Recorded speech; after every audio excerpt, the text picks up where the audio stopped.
हम ई रीट वाले सभी परीक्षार्थी भाई और कक्षा 10 के प्रिय विद्यार्थियों ध्यान देवे भी महत्वपूर्ण समांतर श्रेणी अध्याय 5 से लेकर मैं और फिर आपके सामने हाजिर हुआ हूं। देखो इंपॉर्टेंट क्वेश्चन इस प्रकार के क्वेश्चन बोर्ड में आते हैं भी। देखो एपी 2, 7, 12 का 10वां पद ज्ञात कीजिए।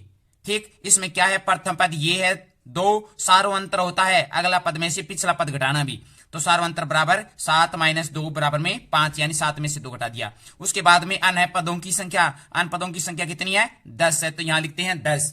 अब उसके बाद में क्या है, ये अभी सूत्र देखो, फॉर्मूला है ये ए अन बराबर में ए प्लस ब्रैकेट में अन माइनस में 1 ब्रैकेट बंद बारह क्या है डी, ए अन का मान है 10 बराबर ए का मान 2 प्लस में अन माइनस 1 यानी अन का मान 10 फिर माइनस 1 फिर 1 ब्रैकेट बंद इंटू में डी का मान 5, यहां 5 लिखते हैं। उसके बाद में देखो ए 10 बराबर में 2 का तो प्लस में 9 में से ए गए घटाने पर कितना आएगा भी, 10 में से घटाने पर कितना आएगा 9 इंटू में 5। अब उसके बाद में क्या है भी, देखो ए 10 बराबर में 2 प्लस में 9 5 45, यहां 45 आ गया, तो ए 10 बराबर में 4 यानी 47 यानी 47, तो ये आ गया पहला सवाल कंप्लीट। अब उसके बाद में और महत्वपूर्ण सवाल देखो ये है सवाल भी, वह एपी निर्धारित कीजिए जिसका तीसरा पद 5 और 7वां पद 9 है। देखो भी ये तीसरा पद पूछ रखा है इसमें, तो पहला पद होता है ए, आगे वाला दूसरा पद होता है ए प्लस डी, आगे वाला तीसरा पद होता है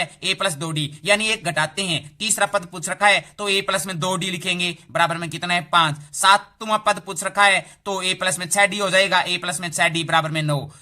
अब देखो समीकरण नंबर 1 ये क्या है, समीकरण नंबर 2। उसके बाद में विद्यार्थियों देखो घटाने पर 1 में से 2 घटाने पर यानी चिन्ह चेंज कर देते हैं, विपरीत कर देते हैं। अब देखो ए से 1 कट गया और 4 में से 6 गए, माइनस का 4 शेष बचा है 4डी, और 9 में से 5 गए तो माइनस के 4 बचे हैं, यानी माइनस को क्या भी काट देते हैं तो प्लस का हो जाएगा। तो डी बराबर में गुणे वाली संख्या कहां जाएगी, भाग में 4/4 बराबर में 1, डी का मान कितना आ गया 1। अब ध्यान से सुनो भी विद्यार्थियों, डी का मान समीकरण 1 में ही रखने पर, एक वाली समीकरण ये है भी, इस समीकरण को यहां उतारते हैं, ए प्लस में 2डी बराबर में 5, तो ए प्लस में 2 गुणा में डी का मान कितना है भी 1, यहां 1 लिखते हैं बराबर में 5। अब देखो ए प्लस में 2 एकम 2 कितना हो गया, 2 एकम 2 बराबर में 5।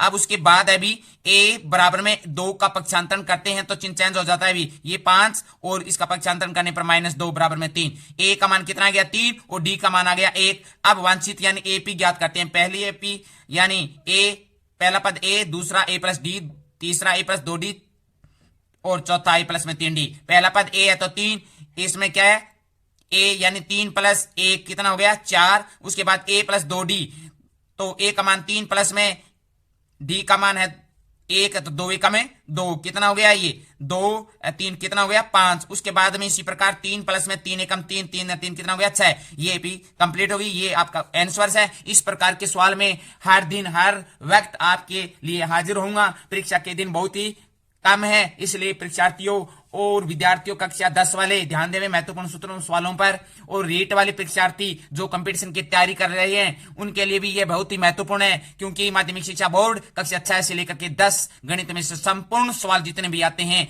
इनमें से ही आते हैं, और सभी सवाल में आपके सामने लेकर मैं हाजिर हूंगा। आज का बस इतना ही, जय हिंद।